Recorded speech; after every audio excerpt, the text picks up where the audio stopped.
I've always had a fascination for computers and technology, and I made a few apps for the iPhone, iPod Touch, and iPad. I'd like to share a couple with you today. My first app was a unique fortune teller called Earth Fortune that would display different colors of Earth depending on what your fortune was. And my favorite and most successful app is Bustin' Jeeber, which is a Justin Bieber whack-a-mole. I created it because a lot of people at school disliked Justin Bieber a little bit, so I decided to make the app. So I went to work programming it, and I released it just before the holidays in 2010. A lot of people ask me, how did I make these? A lot of times it's because the person who asked the question wants to make an app also. A lot of kids these days like to play games, but now they want to make them.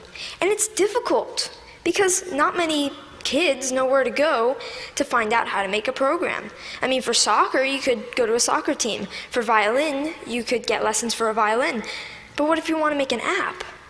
And the kids' parents might have done some of these things when they were young, but not many parents have written apps. Where do you go to find out how to make an app?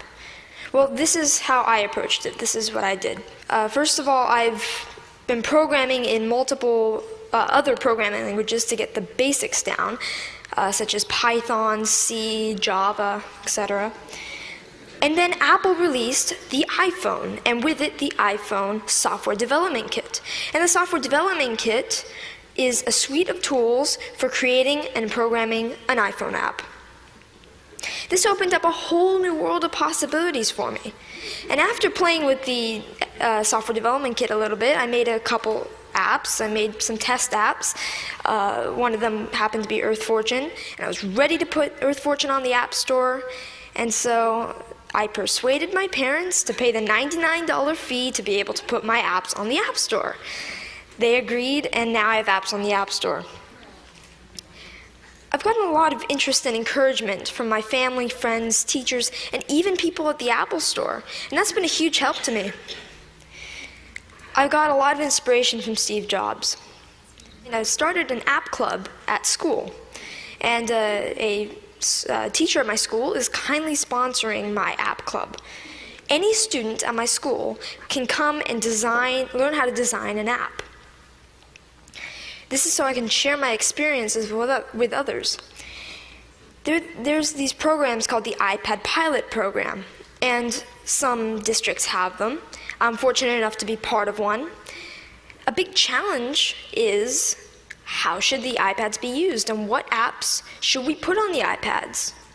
So we're getting feedback from teachers at the school to see what kind of apps they'd like. When we design the app and we sell it, it will be free to local districts and other districts that we sell to.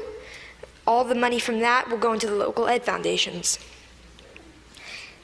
These days, students usually know a little bit more than teachers with the technology. So, sorry. So this is a resource to teachers, and educators should recognize this resource and make good use of it. I'd like to finish up by saying what I'd like to do in the future. First of all, I'd like to create more apps, more games. I'm working with a third-party company to make an app. I'd like to get into Android programming and development. And I'd like to continue my app club and find other ways for students to share knowledge with others. Thank you.